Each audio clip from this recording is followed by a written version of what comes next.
Reza VPR YouTube ചാനലിൻ്റെ 322ാമത്തെ episode. Mysore നഗരത്തിൽ തന്നെ സ്ഥിതി ചെയ്യുന്ന വളരെ പ്രധാനപ്പെട്ട ഒരുപാട് മക്ബറകളുള്ള ഒരു പ്രദേശത്താണ് നമ്മളുള്ളത്. ഇവിടുത്തെ ബഡാ പീർ മക്കാൻ എന്നറിയപ്പെടുന്ന വളരെ പ്രസിദ്ധമായ മക്ബറയും മറ്റു ചില പ്രധാനപ്പെട്ട മക്ബറകളുമാണ് ഇന്നത്തെ എപ്പിസോഡിൽ നാം പരിചയപ്പെടുത്തുന്നത്. جئت إليك ذليلا أناجي من لي غيرك ربي يسمع مني شكوى حين محل البلاء جئت إليك കർണാടക സംസ്ഥാനത്തെ അതിപ്രധാനപ്പെട്ടതും ടൂറിസം കൊണ്ട് വളരെ പ്രസിദ്ധിയാർജിച്ചതുമായ അതിമനോഹരമായ നഗരമാണ് മൈസൂർ. ആ മൈസൂർ നഗരത്തിലെ റെയിൽവേ സ്റ്റേഷൻ്റെ ഏകദേശം അടുത്തായി ടൗണിൽ തന്നെ സ്ഥിതി ചെയ്യുന്ന ടിപ്പു സർക്കിൾ, അവിടെയുള്ള മക്കാമുകളെയാണ് ഇന്ന് നമ്മൾ പരിചയപ്പെടുത്തുന്നത്. മൈസൂർ റെയിൽവേ സ്റ്റേഷനിൽ നിന്ന് 2.5 കിലോമീറ്റർ മാറി റെയിൽവേ ഗുഡ്സ് യാർഡിൻ്റെ സമീപത്ത് ഈ കൊച്ചുമലയിൽ സ്ഥിതി ചെയ്യുന്ന ഗുംനൻ ഷാ വലിയുല്ലാഹി റളിയല്ലാഹുവിൻ്റെ ദർഗ നമ്മളിപ്പോൾ സിയാറത്ത് ചെയ്ത് ഇനി ഇവിടുന്ന് നമ്മൾ നേരെ ചാർ ബറാസ് ദർഗയിലേക്ക് പോകാൻ വേണ്ടി നിൽക്കുകയാണ്. ഈ ഒരു മക്ബറയെ കുറിച്ചുള്ള വീഡിയോ കഴിഞ്ഞ തൊട്ട് മുമ്പുള്ള എപ്പിസോഡിൽ പൂർണ്ണമായിട്ടുള്ള വീഡിയോ നമ്മൾ ചെയ്തിട്ടുണ്ട്. നിങ്ങൾ കാണാത്തവരുണ്ടെങ്കിൽ അത് കാണുക. അതുപോലെ തന്നെ ഇവിടെ അന്ത്യവിശ്രമം കൊള്ളുന്ന ഗുംനൻ ഷാ വലിയുള്ള അവർ മൈസൂരിലെത്തിയിട്ട് ആദ്യമായിട്ട് അവർ ഇബാദത്തിലായി കഴിഞ്ഞുകൂടിയിരുന്ന ഒരു ദർഗ കൂടിയാണ് ഈ ബഡാ മക്കാൻ എന്ന് പറയുന്ന ചാർ ബറാസ് ദർഗ. അങ്ങനെ ഇവിടുത്തെ സിയാറത്തിന് ശേഷം അവിടേക്ക് പോകാൻ വേണ്ടി നമ്മൾ മലയിറങ്ങി ഇവിടെ ഇങ്ങനെ ആളുകളോട് ആ ദർഗയിലേക്കുള്ള റൂട്ട് ചോദിച്ചപ്പോൾ 2 പേര് അവരുടെ ബൈക്കിൽ നമ്മളെ അങ്ങോട്ട് കൊണ്ടുവിടാമെന്ന് പറഞ്ഞു. അങ്ങനെ അവരുടെ ബൈക്കിൽ ഇപ്പോൾ നമ്മൾ നമ്മുടെ ഈ ചാർ ബറാസ് ദർഗയിലേക്ക് പോവുകയാണ്. നമ്മുടെ മലയിലേക്ക് കയറുന്ന ഈ ഒരു മലയിലേക്ക് കയറുന്ന മറ്റൊരു വഴിയാണ് ഈ കാണുന്നത്. അപ്പോൾ നമുക്ക് ഇൻഷാ അല്ലാഹ് ചാർ ബറാസ് ദർഗയുടെ വിശേഷണങ്ങൾ കാണാം. പിന്നെ നമ്മുടെ ഈ ചാനലിൽ നമ്മൾ മക്കാമുകളെക്കുറിച്ചുള്ള വീഡിയോസുകൾ പരമാവധി റൂട്ട് സഹിതം തന്നെ പരിചയപ്പെടുത്താറുണ്ട്. നിങ്ങളതൊക്കെ കാണുക, ഷെയർ ചെയ്യുക. മക്കാമ് സ്ഥിതി ചെയ്യുന്ന ടിപ്പു സർക്കിൾ എന്ന് പറയുന്ന ഒരു ജംഗ്ഷനിലാണ് ഇപ്പോൾ നമ്മൾ എത്തിയിട്ടുള്ളത്. ഇവിടെ നിങ്ങൾക്ക് വലിയ ഒരു മിനാരം കാണാം. ബഡാ മക്കാൻ എന്ന് പറയുന്ന ഇവിടുത്തെ മൈസൂരിലെ വളരെ പ്രസിദ്ധമായ വലിയ ഒരു ഖബർസ്ഥാനുണ്ട്. അതിൻ്റെ നേരെ ഓപ്പോസിറ്റ് ഭാഗത്തായിട്ടാണ് ഈ മക്ബറ സ്ഥിതി ചെയ്യുന്നത്. ഈ ഒരു ഖബർസ്ഥാൻ്റെ ഭാഗത്തും ഒരുപാട് മക്ബറകളുണ്ട്. ഇൻഷാ അല്ലാഹ് നമുക്ക് ആദ്യം ബഡാ മക്കാൻ എന്ന് പറയുന്ന ദർഗയിലേക്ക് പോവാം. ഈ ഒരു മിനാരം മൈസൂരിലെ തന്നെ ഏറ്റവും വലിയ മിനാരമാണെന്നാണ് അറിയാൻ കഴിഞ്ഞത്.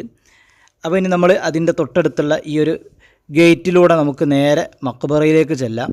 ഇവിടെ 4 വലിയ മഹാരഥന്മാർ അന്ത്യവിശ്രമം കൊള്ളുന്നു. അതുകൂടാതെ ഒരുപാട് മഹാന്മാർ ഇവിടെ വേറെയും അന്ത്യവിശ്രമം കൊള്ളുന്നുണ്ട്. അപ്പോൾ നമുക്ക് ഉള്ളിലേക്ക് പോയിട്ട് അവരുടെ മക്കാമുകൾ സിയാറത്ത് ചെയ്യാം. ഇവിടെ അന്ത്യവിശ്രമം കൊള്ളുന്ന മഹാനായ ഹസ്രത്ത് സയ്യിദ് ഷാ ഉമർ മുഹ്ലാർ അൽ ഖാദിരി ഷത്താരി റഹ്മത്തുള്ളാഹി അലൈഹി, ബഹുമാനപ്പെട്ടവർ കർണാടകയിലെ ബിജാപൂരിൽ നിന്ന് തമിഴ്നാട്ടിലെ ആർക്കാട്ടിലേക്ക് എത്തുകയും അവിടെ നിന്ന് പിന്നീട് 350 വർഷങ്ങൾക്ക് മുമ്പ് ഈ മൈസൂരിലേക്ക് എത്തിച്ചേരുകയുമാണ് ഉണ്ടായത്. ബഹുമാനപ്പെട്ടവർ ഇവിടെ ഇബാദത്തിലായി കഴിഞ്ഞുകൂടുന്ന കാലത്ത് അന്നത്തെ മൈസൂർ ദസറ നടക്കുന്ന സമയത്ത് ആനകൾ ഈ ഭാഗത്തിലൂടെയായിരുന്നു പോയിരുന്നത്.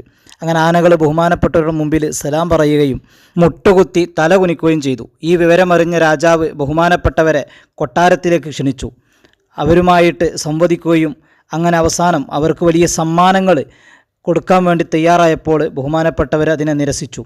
അങ്ങനെ നിർബന്ധിച്ച സമയത്ത് എന്നാൽ ഇവിടുത്തെ മുസ്ലിമീങ്ങളായ ജനങ്ങൾക്ക് വേണ്ടി ഒരു ഭൂമി നൽകാൻ രാജാവിനോട് ആവശ്യപ്പെട്ടു. ഇതാണ് ചാർ ബറാസ് ദർഗ. അതിൽ 1ാമത്തെ മക്ബറ ഹസ്രത്ത് സയ്യിദ് ഷാ ഉമർ മുഹ്ലാർ അൽ ഷത്താരി റഹ്മത്തുള്ളാഹി അലൈഹി. അതിന് തൊട്ടപ്പുറത്തായി അവിടുത്തെ ഭാര്യ ഹസ്രത്ത് സയ്യിദ് റഹ്മാൻ ബി സാഹിബ റളിയല്ലാഹു അൻഹ. തൊട്ടപ്പുറത്ത് അവിടുത്തെ മൂത്ത മകൻ സയ്യിദ് ഷാ മുഹമ്മദ് ഖാസിം ഖാദിരി റളിയല്ലാഹു അൻഹു. പിന്നീട് ചെറിയ മകനായി ചെറുപ്പത്തിലെ മരണപ്പെട്ട ഹസ്രത്ത് സയ്യിദ് ഷാ മുഹമ്മദ് ദസ്തഖീർ റളിയല്ലാഹു അൻഹു. ഇവർ കൊച്ചു പ്രായത്തിൽ തന്നെ വലിയ അത്ഭുതങ്ങൾ കാണിച്ച് 4ാമത്തെ വയസ്സിൽ വഫാത്തായി എന്നാണ് ഇവരെക്കുറിച്ച് പറയുന്നത്. അതുകൊണ്ടാണ് ചാർ ബറാസ് എന്ന് ഇവരെക്കുറിച്ചാണ് പറയപ്പെടുന്നത്. ഇതുകൂടാതെ ഒട്ടനവധി മക്കാമുകൾ മഹാന്മാർ ഇതിന് ചുറ്റുഭാഗത്തും അന്ത്യവിശ്രമം കൊള്ളുന്നുണ്ട്. അതിൽ വളരെ പ്രധാനപ്പെട്ട ഒരു മക്കാമാണ് ഇവിടെ ഈ സ്ഥിതി ചെയ്യുന്ന ഹസ്രത്ത് സയ്യിദ് മീർ മുഹമ്മദ് ഹയാത്ത് റഹ്മത്തുള്ളാഹി അലൈഹി. തൊട്ടപ്പുറത്ത് തന്നെ മിസ്ബാഹുൽ ഹയാത്ത് റഹ്മത്തുള്ളാഹി അലൈഹി എന്നിവരുടെ മക്ബറയാണ് ഇവിടെ.